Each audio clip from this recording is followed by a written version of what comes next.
So, I shouldn't really make jokes about it, but the world's about to end. Tennis is cancelled for the foreseeable future. Everything's cancelled, but hey, we're still going to go on.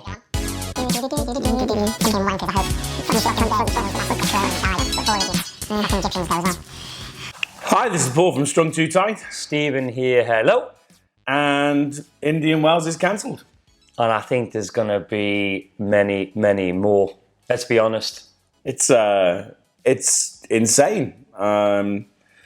We live in Dubai, as you know. We've always been very open about sort of our love for this place, but this place is going insane as well. I think chaos is ensuing in the world. It's a very somebody set it in motion, haven't they? I'm starting to believe the conspiracy theories.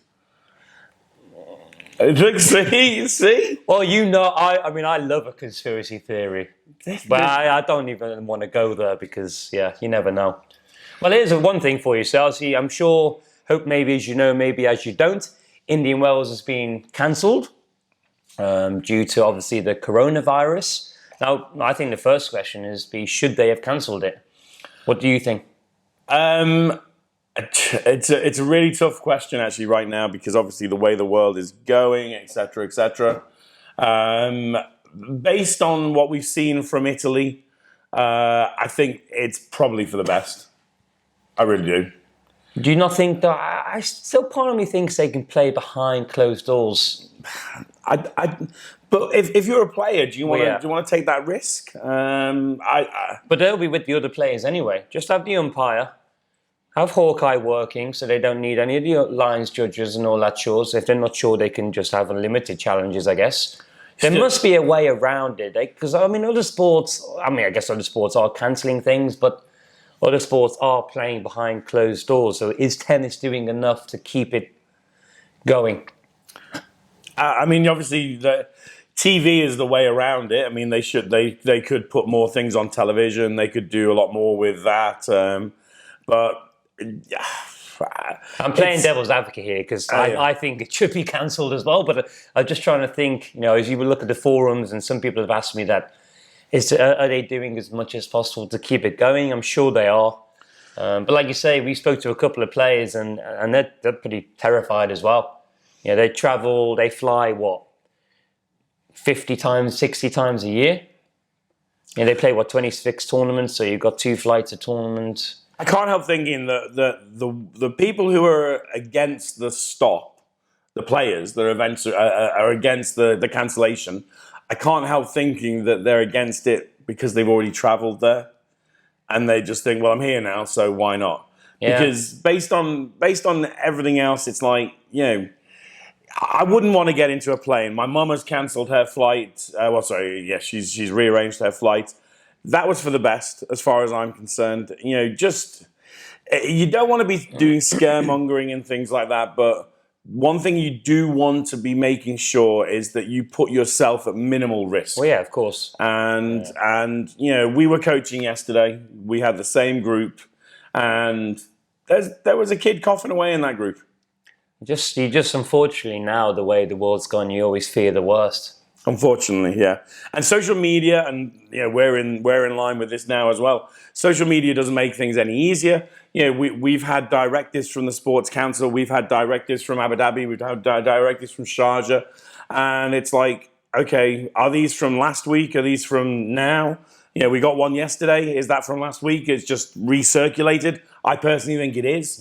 We've got academies that are running, they are taking advantage of the whole situation and trying to get mass participation, which I know you have your opinion of it, which is true. It's like, I see both opinions. Yeah. Like, I don't think they should do it because you've got more kids in the camp than in school. Obviously, all the schools are closed here.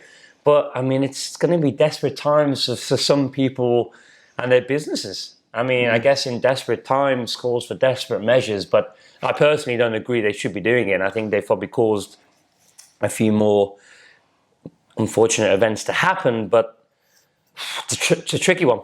It's a tricky one, isn't it? What is the right thing to do at the end of the day? I guess, like you say, minimize the risk, keep washing your hands. avoid busy areas. But I think at the end of the day, it's quite unstoppable, unfortunately. The thing with the creation of these larger camps again, my argument would be, okay, well, we'll just do up to 6 kids for 2 hours. If you're going to take a hit, then work hard. Work harder. Yeah. And do 6 and 6 and 6. Yeah. We're doing that. If we've done anything extra, we've just done it in groups of 4. Yeah.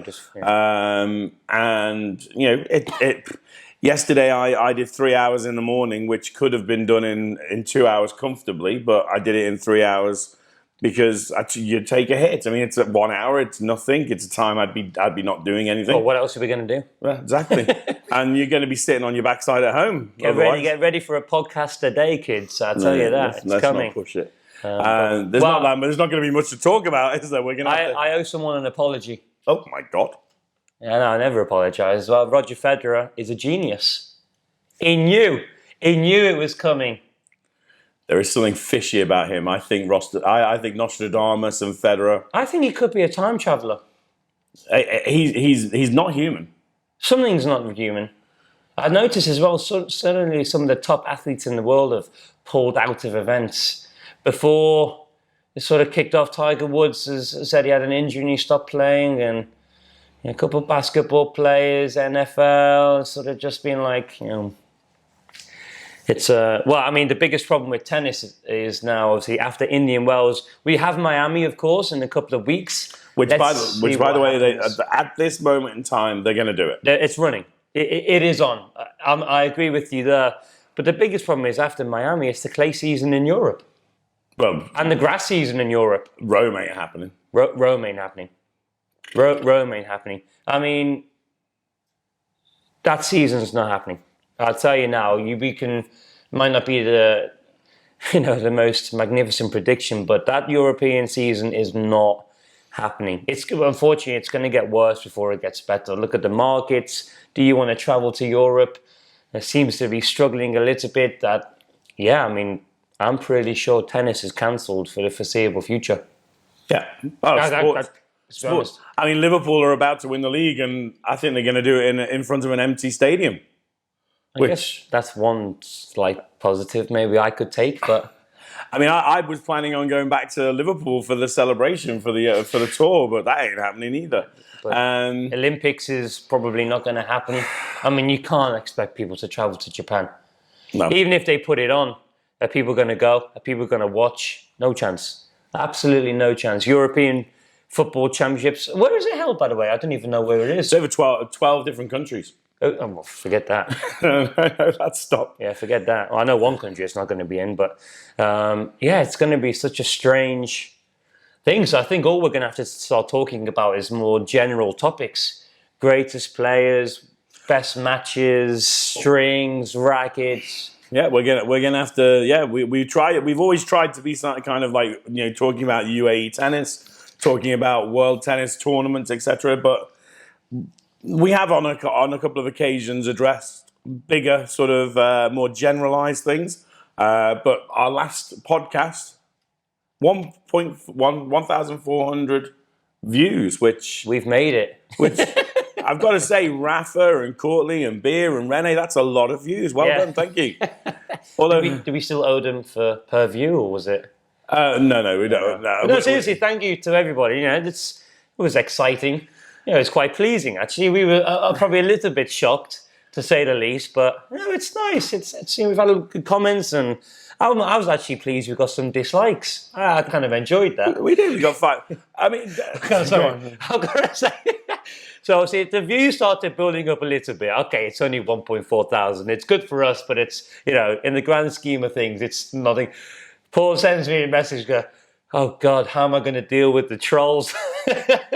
I think that's a sign that you've made it. When you start getting dislikes and a little bit of hate, I love that. Keep it coming.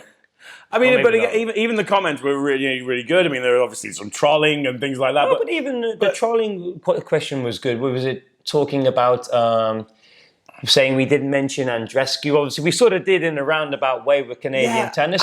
Don't rise to it. No, but I'd like to just comment on that. Yeah, we did mention Andreescu. We did mention Canadian tennis, and all I was getting at was we talk about Canadian tennis in such a positive way. I love Canadian tennis. You've only got 2 players in the top 200 of the women's. Yes, Andreescu's amazing. Oh my God! But Great Britain have got 2 players in the top 100 for women.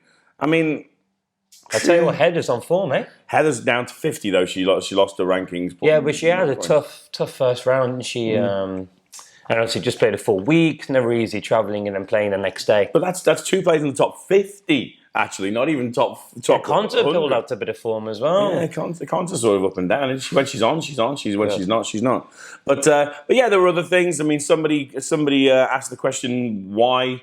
What was our aim with this? And our aim is very, very simple. We love talking about tennis. People around us have always said that we should do something like this. When I'm we doing started this for us. Yeah, no one else. Don't care. It's something that we enjoy. If you don't enjoy it, you don't have to watch it. I don't care. But yeah, we try it. We enjoy the sport so much. We love tennis. We love sports in general. But we love our tennis so much. And I think initially one of the things that we did was because we're friendly with some of the doubles players on the tour in particular. We wanted to kind of raise the profile, or raise the awareness of what's going on the tour. Well, doubles away from and women's tennis. We talk about women's tennis all the time because the WTA don't do anything. Where's their podcast? Yeah. Why don't they talk about the WTA podcast and they can do it at a venue? Get one of the top ladies talking for half an hour, 20 minutes. Do it. Well, why not? I mean, I tell you what, ATP and WTA. Got to stop touching my face. Somebody's going to have to get some stuff being done, because how else are you going to get some money into the system right now? Now is a perfect time to start doing off-court stuff and blah, blah, blah. The WTA is still so boring. Do something exciting, will you? For goodness sake. Do something to grab the attention. It's just crap. You know what? It'll be fashion shoots. But yeah, that's all. I've already seen this came up on that Tennis Legend, which is a great thing on Instagram. It's great little what do you call them? You don't call them sites. Yeah. Page. Great page on Instagram. It's a Tennis Legend. I think it's French actually. Yeah. But they put that one with Federer, Djokovic, and Dimitrov singing the "Hard to Say I'm Sorry" song. Which is just stupid. Tommy Haas was on piano, wasn't he, as well? Yeah, Tommy Haas. No, somebody else is on piano. Tommy Haas is there. Yeah. Maybe it wasn't Djokovic. It's Tommy Haas, Federer, and Dimitrov. Yeah. But, it's fun. It's just fun. And it's. I mean, it kind of, we know it's garbage. We know it. But, I mean, it's better than watching somebody go into a flipping shop and go, oh, I'd like to buy one of them. Christian Dior perfume. Flipping. Yeah, or again, a fashion shoot. It's just not the way to go. I turn to people. What's that telling me about a person, about their personality? Just tells me that what it consistently tells me is that the ladies on the tour are dull. I don't think they are. I just don't think they're getting promoted in the right way. Oh, again, I know. It's their team. It's their team as well. It's like saying, no, you shouldn't do that. You should be focused. You should not do that. Sorry, I'm touching you. Corona. I keep touching my face. I can't help it now. Yeah, I said I wasn't going to do it once. If you had a face like that, you'd be more like that, wouldn't you?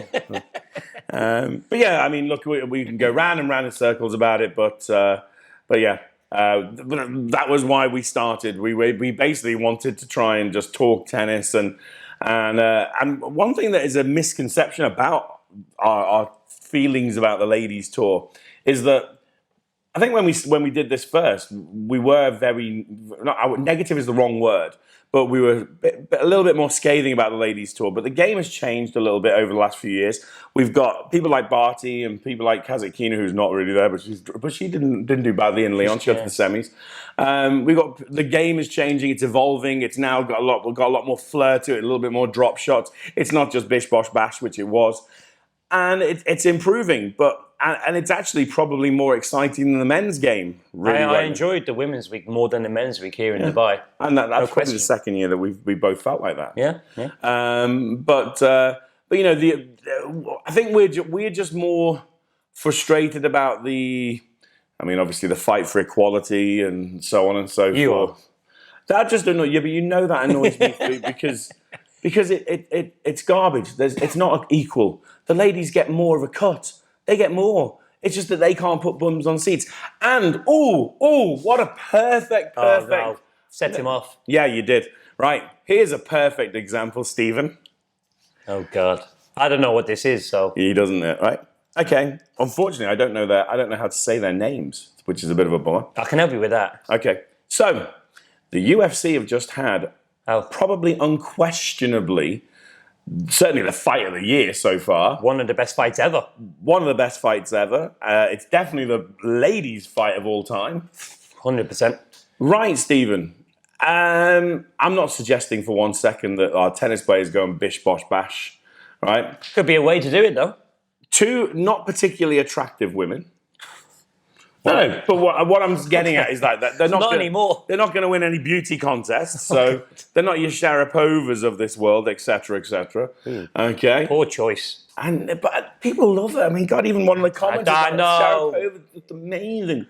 Okay, but yeah, 2 not particularly. They're not Tracy Cortez. They're not a Tracy Cortez. So Wei Li Zhang and Joanna Jędrzejczyk. Thank you. Had a UFC mixed martial arts fight at the weekend. Carry on. Amazing. Amazing. I'll guarantee you that they've now got so many more fans, so much more interest into the sport because of what they actually did. I mean, neither of them. I mean, they had, I suppose, a small following. Well, Chinese, she probably had like 1 billion followers, but they've brought so much to the sport. Yeah. And again, their personalities, their face-off. Yeah. Their face-off compared to the main event face-off, no one looked at the other one. It was just these two, and Joanna doing their thing. But all I'm getting at is there's a way. There's obviously a way to attract attention from the right sort of sources. And I mentioned on the last podcast, girls need to attract girls, or ladies need to attract the girls. Well, I'm wrong because I've bought into this now. After that was insanely. Well, I love the UFC, so I love all the women's. Yeah, I love UFC as well. But the thing again is that the ladies tennis in particular. I come back time and time again. How many lady tennis players are being followed by teenage girls or young girls? It's just not happening. And why is it not happening? Why isn't Serena? I used Serena as the best example. Why isn't Serena fashionable for Emily Plop Top on the streets? Why is Emily looking at Kim Kardashian instead? Why is she looking at Kate Jenner, whatever his name? Kylie Jenner. Why has she got those on her Instagram and things like that? I mean, I don't think we'll ever understand how lipstick can be more important than a strong female athlete. Are you implying, Stephen, that all girls care about is makeup and cosmetics? Well, Kylie Jenner's just sold 50% of her business for $500 million, so yeah. Yeah. The whole equality thing kind of goes out the window, doesn't it, when that happens and you see sort of all these male athletes doing what they do, et cetera, and yes, but they still deliver the goods and they still get bums on seats. Yeah, it just comes down to promotion. I think that's all. I really do think that's all it is. Why can't, if you've got for male and female, I think in tennis, these promotional videos that other sports do and the build up to a final and the thing, throw some stuff out there. Do you mean promotional, create animosity? I don't know, create something. I mean, look, at the end of the day, antagonizing creates interest.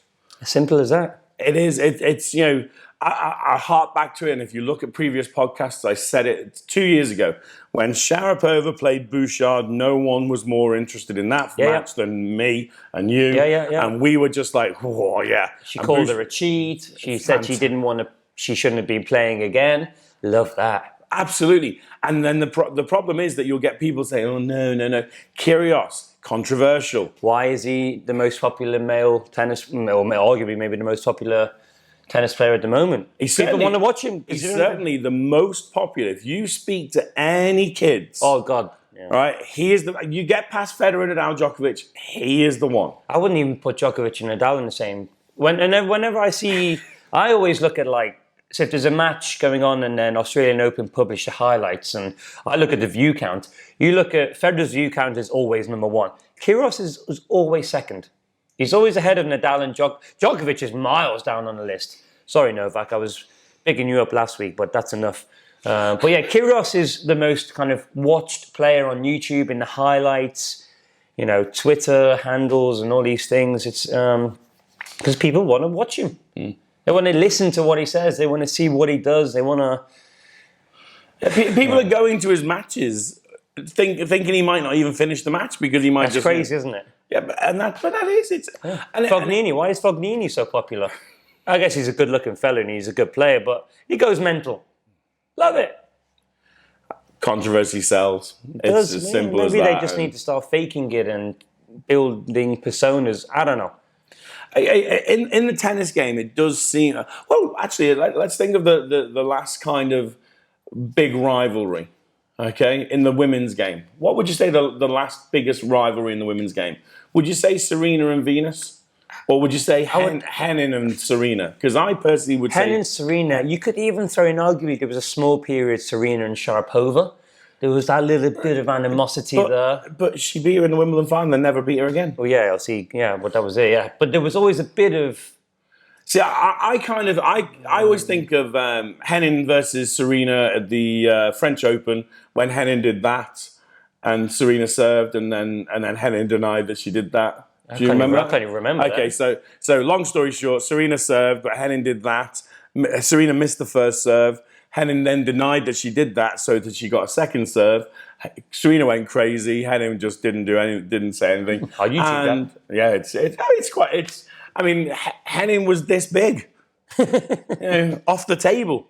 She was this big, and so she needed every bit of extra that she could possibly get, and that kind of sort of fueled a rivalry, which was incredible. And unfortunately, Henin, maybe because of her height, maybe because of her stature, the way she couldn't stay with them for a long period, but she got a good 5 years out of it, and that was it. Then before that, you could only really say it was Serena and Venus, which wasn't a rivalry. Yeah. It wasn't a rivalry. This could be clickbait. If I understand clickbait right. Oh, God. It's not a fishing term. Because I don't think I do. But I think that Serena and Venus killed the ladies' game. Oh, no. I'm 100% with you. I've always said that. Yeah. Because they came into the game, and I guess you could say arguably the greatest asset was that they were just physically stronger than everybody else. And because they were so much stronger than everybody else, and they were, Serena in particular was, because of that, then... They created the flat power game. But they also just basically, their matches were decided before they stepped on court, it seemed. And people just lost interest. At the end of the day, who gave a shit? Who gave a... About who won and lost between Serena and Venus? Yeah. No, I totally. I don't think... It wasn't quite clickbait. It wasn't far off.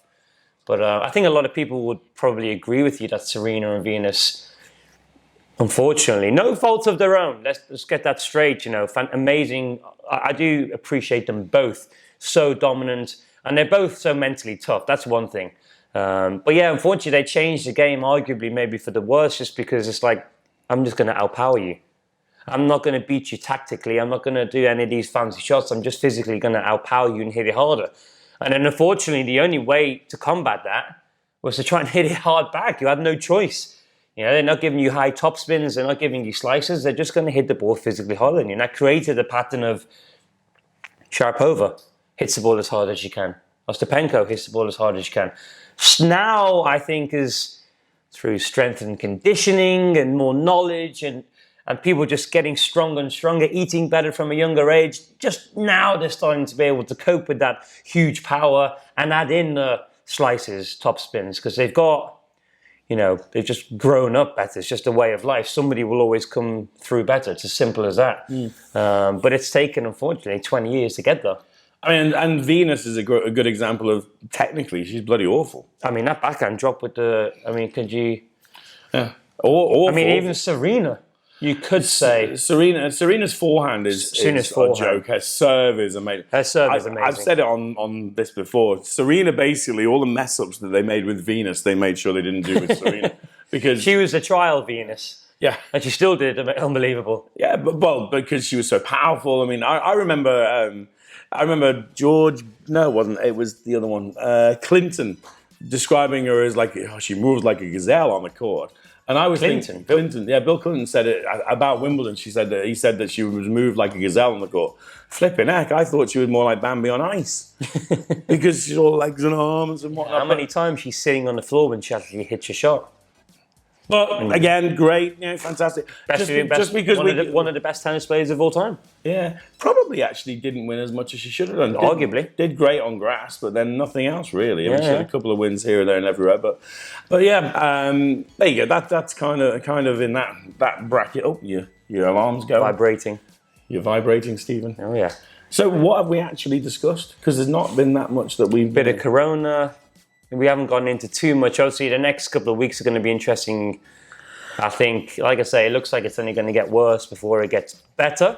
I think tennis is cancelled. Has anybody got any sort of topics that they would like us to discuss? That's a great shout. Because we're quite happy to talk about anything. And we'll be stuck after a week, so... Yeah. Probably actually after a day. I very much doubt that we're going to be allowed to teach soon. But we just rambled on now, so... But then what will we call this one then? Tennis is cancelled. Tennis is dead. It's interesting what they're going to do. Are they going to deduct points? Are they going to keep the points for the players? Are they going to just roll it over again to the year? It's going to be... poor Bianca Andreescu. Well.